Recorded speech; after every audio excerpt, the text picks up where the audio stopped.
One of the things that's useful is to look at the data in a graphical format. So we were working before with this data on length of stay in different departments and what percentage of, on average length of stay in different areas of the hospital, and what percentage of cases for that month were handled in that area of the hospital. So we use the match function to find which in which row the data is stored, and then we use the index function to read the data from the right column and the right row. So now I have the data here on the length of stay, and I have the data on percentage of all cases. So I could look at that data in various ways. So one of the ways in which I could look at the data would be, for example, to go to the insert ribbon to look at recommended charts, and let's say we'll do this chart, clustered bar chart, and this bar chart shows on the y-axis the length of stay, and on the x-axis the percentage of patients for whom that was the average length of stay. And we can, if we wanted to change things in how the graph is displayed, we could do this chart elements, for example, axis title. For the horizontal, I could do percent of patients. I can change, if I want to change the format of the axis, I can change the number for to have no decimal points. So there are ways to change the format. I can add the chart title,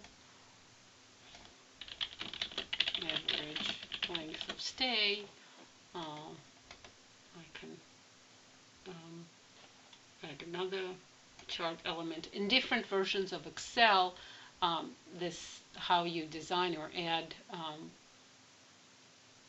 elements to a chart is a little bit different, but the idea are the same.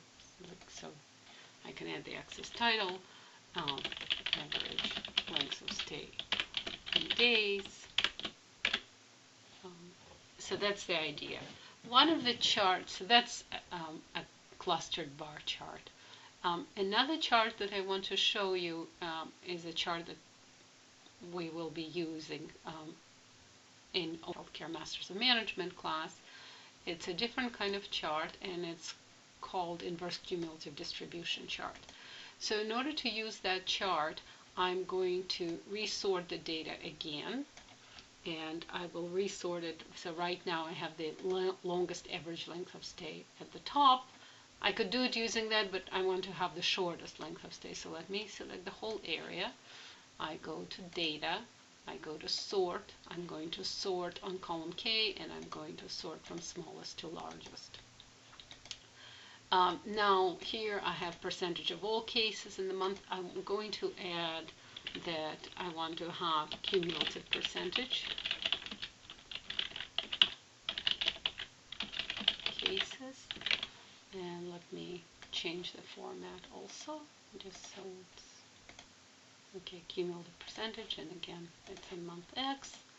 So in the first row I'm going to take the percentage from here, and then in each following row I'm going to add the percentage from the next area. So here I will have cumulative percentage. So, and now I want to use that data to do a different kind of graph. So this is going to be my x-axis, this is going to be the values. I'm going to do insert. Let's see what charts they recommend. So I want to do this kind of chart, but I want to change X and Y. So let me select that for now. So now my X and Y axis, this is a cumulative distribution chart. I want the inverse of that. So let me go to select data, and I'm going to edit, and I'm going to change my X and Y values. So on X, I'm going to have M here and K here. The Y values are in column K, the X values are in column M. Okay. And all right. So, and I'm going to change the format of the axis. So the maximum is going to be 1 between 0 and 1. I'm going to have the number decimal points going to 0. Okay, so that is my percentile. So what does this chart show us now? Well, we can call this chart inverse cumulative distribution for length of stay. Here will be, I'm going to add a chart element axis title, percentile of patients, and here I will also format this axis. Let me have no numbers, and I will add axis title length of stay in days. Now this chart is not perfect because I did not use actual data from how long each patient stayed to be able to do this. I used it based on averages, but the ideas that I want to explain to you would be are still consistent. And the idea here is that you can look at the chart, and just like with the kids, you could say, for example, with the growth charts, that a kid is in the 90th percentile or in the 60th percentile. Here we could do the same thing.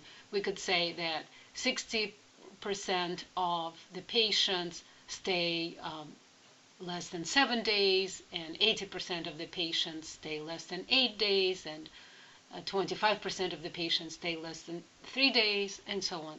So this gives us an idea for the percent. So on the x-axis again is the percentile, on the y-axis is the value that we're interested in, and at least based on the data that we have here, we said that all the patients stay 15 days or less. Again, this is an approximation because the y values are based on averages. I don't have the data on each patient, and ideally I would have the data on each patient length of stay to be able to create such a graph. But the idea of the looking at data in such way is to look at percentile. So we can say that 90% of the patients will stay less than 9 days in the hospital. And we can use similar graphs to figure out other things, like, for example, 90% of the patients wait less than 3 hours in the ED, or some other things that may be of interest to us based on the percentage of patients, percentage of customers that experience an inconvenience or experience good service, so on.